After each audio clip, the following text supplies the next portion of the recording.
வழிமுறை ஒரு ஒரு அணுகுமுறை நமக்கு அமைகிறது.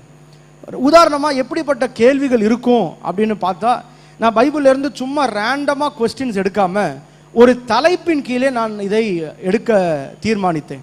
என்ன தலைப்புனா, வேதாகமத்திலே வஸ்திரத்தை குறித்த காரியங்கள் நிறைய இருக்கிறது.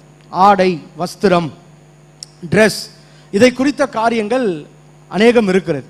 ஸோ அதை குறித்து நாம் வேதாகமத்திலே நமக்கு தெரிந்த சில பேருக்கு நீங்கள் வாசிச்சிருக்கலாம், ஞாபகம் இருக்கலாம், அல்லது ஆப்ஷன்ஸாக பார்த்தா இந்த ஆன்சராக இருக்குமோன்ற ஒரு எண்ணமாவது வரலாம். அதெல்லாம் எல்லாம் இருக்கட்டும். இது உங்களை நீங்களே சோதித்து பார்ப்பதற்கு ஒரு சின்ன ஒரு முயற்சி தான். எப்படி இருக்குன்றத அதில் ஃபஸ்ட்டு 2 கேள்வியை நான் போடலை, ஒரு உதாரணமாக நான் சொல்கிறேன். முதல் கேள்வி, இயேசு கிறிஸ்துவின் ஓமையில் விலையேற பெற்ற வஸ்திரமும் இரத்தாம்பரமும் அணிந்திருந்தவன் யார்? இயேசு கிறிஸ்துவின் ஓமையில் விலையேற பெற்ற வஸ்திரமும் இரத்தாம்பரமும் அணிந்திருந்தவன் யார்? ஆப்ஷன் ஏ சமாரியன், ஆசாரியன், ஐஸ்வர்யவான். சரி, நிறைய பேர் ஆன்சர் சொல்றது என் காதல விழுது. ஐஸ்வர்யவான் தான் இதற்கு சரியான பதில். ஐஸ்வர்யவான் இது எங்க இருக்குன்னா, லூக்கா 16வது அதிகாரம் 19வது வசனத்திலே இதை நீங்கள் பார்க்கலாம். சரி, இன்னொரு கேள்வி. இந்த மாதிரி கேள்வி இருக்காது, இந்த மாதிரி கேள்வி இருக்குன்னு ஒரு சின்ன ஒரு க்ளூ கொடுக்குறேன்.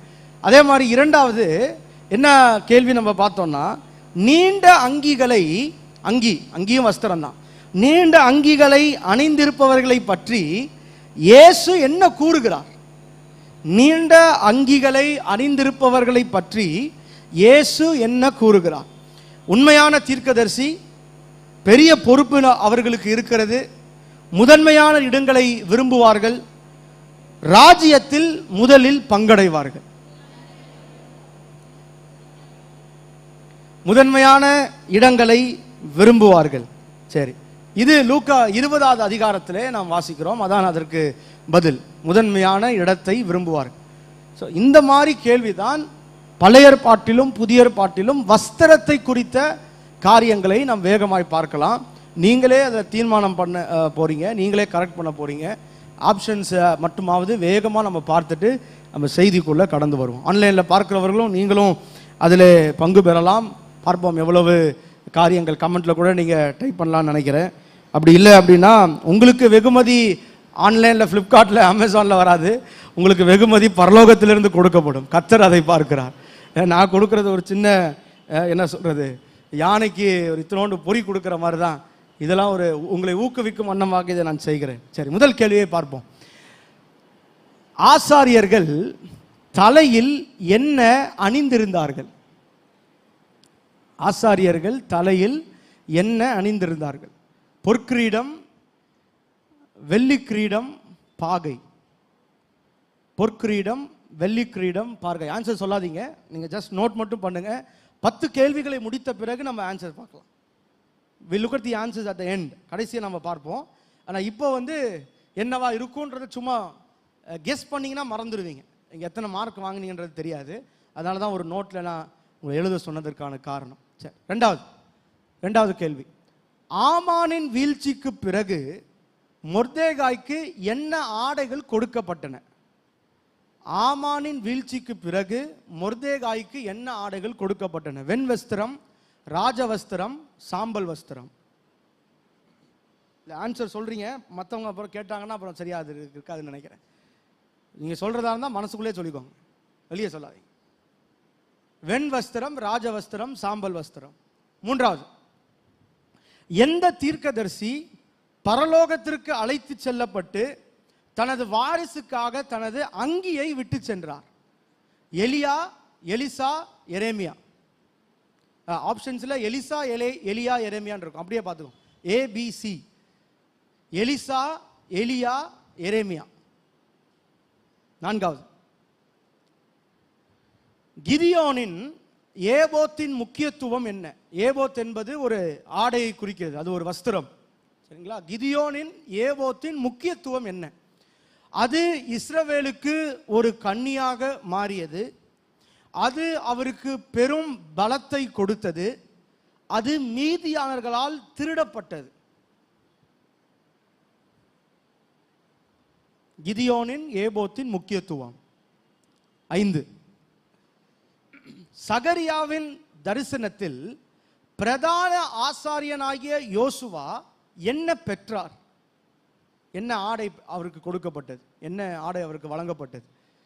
சகரியாவின் தரிசனத்தில் பிரதான ஆசாரியனாகிய யோசுவா என்ன பெற்றார்? சாக்கு துணி அங்கி, ஒரு தங்க உடுப்பு, சுத்தமான ஆடைகள்.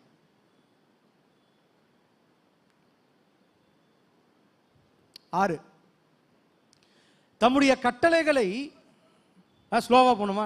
சரி ஆண்டி, யோ சரி, முந்தின கேள்வி போடுங்க, 5 போடுங்க. சகரியாவின் தரிசனத்தில் பிரதான ஆசாரியனாகிய யோசுவா என்ன பெற்றார்? சாக்கு துணி அங்கி, ஒரு தங்க உடுப்பு, சுத்தமான ஆடைகள். கேள்வி எழுதினா ரொம்ப நேரம் ஆயிரும். நீங்கள் ஆன்லைனில் திரும்பி பார்க்கலாம், வேணா கூட குரூப்பில் கூட நான் திரும்பி போடுறேன். ரொம்ப டைம் ஆயிரும், அதனால தான் ஆப்ஷன்ஸ் மட்டும் நான் எழுத சொன்னேன். சரி, 6வது கேள்வி. தம்முடைய கட்டளைகளை நினைவூட்டுவதற்காக இஸ்ரவேலர்கள் என்ன ஆடைகளை அணிய வேண்டும் என்று தேவன் கட்டளையிட்டார்? தம்முடைய கட்டளைகளை நினைவூட்டுவதற்காக இஸ்ரவேலர்கள் என்ன ஆடைகளை அணிய வேண்டும் என்று தேவன் கட்டளையிட்டார்? நீல கயிறு கொண்ட தொங்குதிரைகள், வெள்ளி சின்னம் கொண்ட மோதிரம், சிவப்பு கோடுகளுடன் ஒரு லினன் அங்கி.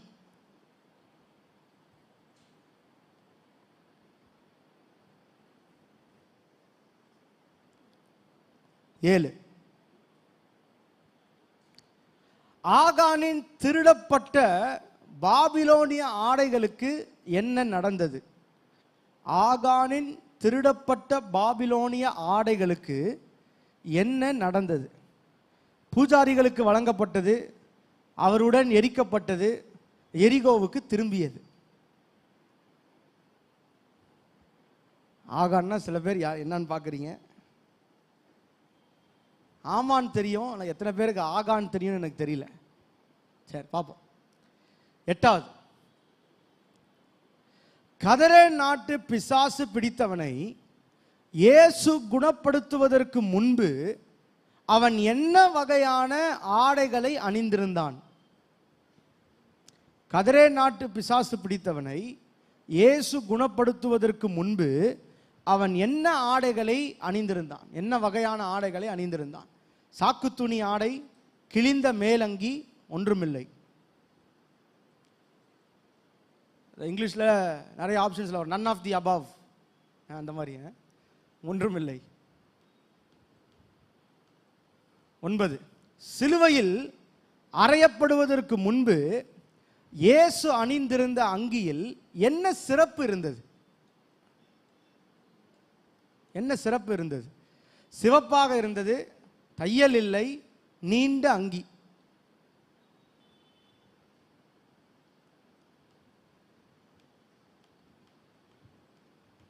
10வது, பெல்ஷாத்சாரின் கனவை விவரித்த பிறகு தானியேல் என்ன ஆடைகளை பெற்றார்? பெல்ஷாத்சாரின் கனவை விவரித்த பிறகு தானியேல் என்ன ஆடைகளை பெற்றார்? சிவப்பு நிற அங்கியும் வெள்ளி மோதிரமும், நீல நிற துணியுடன் ஒரு வெள்ளை உடுப்பு, இரத்தாம்பரமும் பொற்சர பணியும். 10 கேள்வி முடிஞ்சது. ஆன்சர்ஸை நம்ம குயிக்காக பார்த்துருவோம்.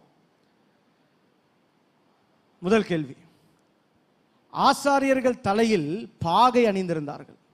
எங்க இருக்குன்னா யாத்திராகமம் 28:4 இருக்கு. ரெஃபரன்ஸ் வேணும்னா அதையும் நீங்கள் குறிச்சிக்கலாம். யாத்திராகமம் 28:4. இங்கிலீஷில் டர்பன், இந்த பஞ்சாப்லாம் போட்டிருப்பாங்கள்ல, அந்த மாதிரி ஹை ப்ரீஸ்டுக்கு வந்து தலையில் வந்து டர்பன் வச்சுருந்தாங்க, பாகை. சரி, 2வது, ஆமானின் வீழ்ச்சிக்கு பிறகு மொர்தேகாய்க்கு ராஜ வஸ்திரம் கொடுக்கப்பட்டது. இதில் சில பேர் சாம்பல் வஸ்திரம்னு யோசிச்சிருக்கலாம். சாம்பல் வஸ்திரம் அதுக்கு முன்பதாக இஸ்ரவேல் ஜனங்கள், யூத ஜனங்கள், அவர்கள் வந்து இப்படிப்பட்ட ஒரு கட்டுப்பாட்டுக்குள்ளே இருக்கிறாங்க அப்படின்னு கேட்டப்போ மொர்தேகாய் சாம்பல் வஸ்திரத்தை உடுத்து ரெட்டு உடுத்தி புலம்பினதை நாம் பார்க்கலாம். ஆனால் இது வந்து ஆமான், அந்த எஸ்தர் புத்தகத்தில் வில்லன் வந்து ஆமான். அவனுடைய வீழ்ச்சிக்கு பிறகு அவனுக்கு ராஜ வஸ்திரம் கொடுக்கப்பட்டது. இது எஸ்தர் 6வது அதிகாரம் 7லிருந்து 9 வசனங்கள் வரைக்கும் இதை நீங்க பார்க்கலாம். 3வது, எந்த தீர்க்கதரிசி, இதில் நீங்கள் எரேமியா சூஸ் பண்ணியிருந்தீங்கன்னா ரொம்ப கஷ்டம். ஒன்று எலிசா சூஸ் பண்ணியிருந்தீங்கன்னா ஓகே, கொஞ்சம் அது கன்ஃபியூஸ் ஆயிருக்கலான்னு சொல்லலாம். எலியா தான் ஃபஸ்ட்டு, எலிசா 2வது. அப்போது மேலே பரலோகத்திற்கு எடுத்து செல்லப்பட்டது எலியா. அது 2 ராஜாக்கள் 2வது அதிகாரம் 7லிருந்து 9 வசனங்கள் வரை நான் அதை நீங்கள் பார்க்கலாம். 4வது, கிதியோனின் ஏபோத் இஸ்ரவேலுக்கு அது ஒரு கண்ணியாக மாறியது. அது ஒரு கண்ணியாக மாறியது. கண்ணினா ட்ராப், அது வீழ்ச்சி. இது நியாயாதிபதிகள் 8வது அதிகாரம் 27வது வசனத்தில் நீங்கள் பார்க்கலாம். ஏபோத் என்பது ஒரு ஆடை, ஒரு வஸ்திரம். அது கிதியோனின் ஏபோத் அவர்களுக்கு, இஸ்ரவேல் மக்களுக்கு கண்ணியாக மாறியது. சரி, 5, சகரியாவின் தீர்க்க தரிசனத்தில் பிரதான ஆசாரியாகிய யோசுவாவுக்கு சுத்தமான ஆடைகள். சகரியா 3வது அதிகாரம் 3வது வசனத்திலிருந்து 5வது வசனம் வரைக்கும் நீங்க பார்க்கலாம். அசுத்தமான ஆடைகளை களைந்து தேவன் அவருக்கு சுத்தமான ஆடைகளை கொடுத்தார். கிளீன் கார்மெண்ட்ஸ், இங்கிலீஷ் அப்படிதான் இருக்கும். 6, தம்முடைய என்ன பாச்சு 6,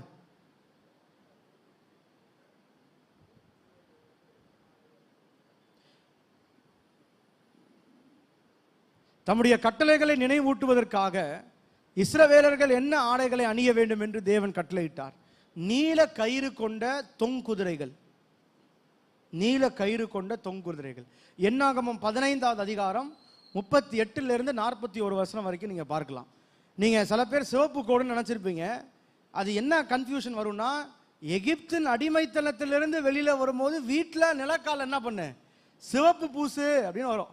ஆனா ஆடை என்னாகமம் புத்தகத்தில் ஆண்டவர் கொண்டு வந்த விதத்தை நினைப்பூட்டும் வண்ணமாக இஸ்ரவேல் ஜனங்களுக்கு ஆண்டவர் கொடுத்த கட்டளை இது. நீல கயிறு கொண்ட தொங்குதிரைகள். அதோட பல காரியங்கள் கலந்து வரும். ஆனா ஆடையை குறிப்பிடும் போது ஆண்டவர் இந்த காரியத்தை சொல்லுவார். நீண்ட கயிறு கொண்ட தொங்குதிரைகள். சரி, 7, ஆகானின் திருடப்பட்ட பாபிலோனிய ஆடைகளுக்கு என்ன நடந்தது? ஆகான் யோசுவா புத்தகத்திலே வருகிறவர். ஆமானும் நமக்கு ஆகாது, ஆகானும் நமக்கு ஆகாது. அப்படி ஞாபகம் வச்சுக்கோங்க. ஆகான் யோசுவா புத்தகத்தினுடைய வில்லன் அப்படி வச்சுக்கோங்க. அதுல அவர் கொண்டு வந்த திருடப்பட்ட பாபிலோனிய ஆடை அவருடன் சேர்த்து எரிக்கப்பட்டது. இது 7வது அதிகாரம் 24, 25 நீங்க வாசிக்கலாம். யோசுவா 7வது அதிகாரம் 24, 25. சரி, வேமா போவோம். 8, கதலே நாட்டு பிசாசு பிடித்தவனை இயேசு குணப்படுத்துவதற்கு முன்பு அவன் ஒன்றுமில்லை.